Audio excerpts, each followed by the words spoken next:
Hindi pa man nag-iinit ang tigil putukan ng Amerika, Israel at Iran, abay may bombahan na namang nagaganap. Marupok daw ang napagkasundoang ceasefire, kaya tumaas na naman ang presyo ng petrolyo sa world market. Narito ang Frontline Report.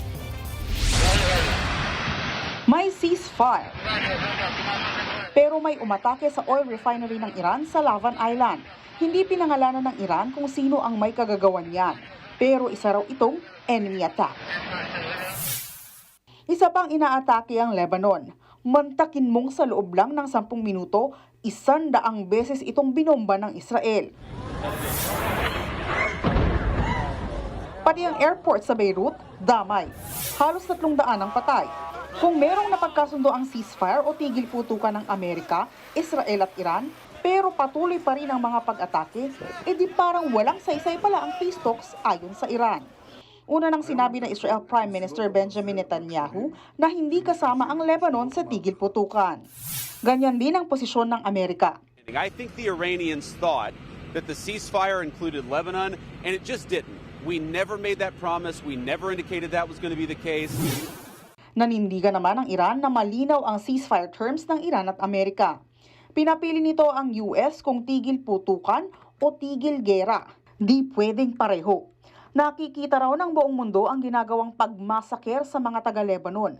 Giit naman ni US Secretary of Defense Pete Hegseth, sisiguraduhin nilang susunod sa usapan ng Iran at bubuksan nito ang Strait of Hormuz. Iniyabang pa niyang Amerika ang nanalo.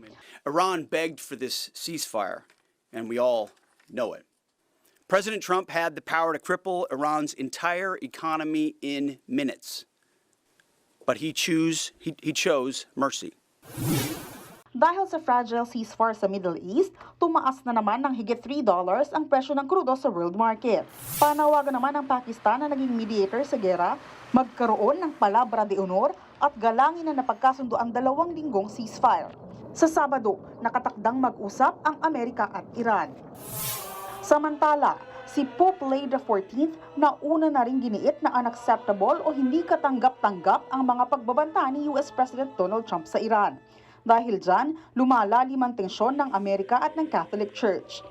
Base sa ulat sa isang pag-uusap sa Vatican, binigyan din ng US na kaya nitong gawin ang anumang gusto nito sa mundo at dapat kumampi ang simbahan.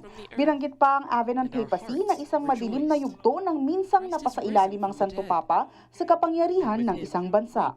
Nagbabalita mula sa Frontline, Ana Cruz, News 5. Mga kapatid, Cheryl Hosing po, maging maalam at may pakialam sa mga napapanahong issue at headlines. Mag-follow at mag-subscribe na sa social media pages ng News 5.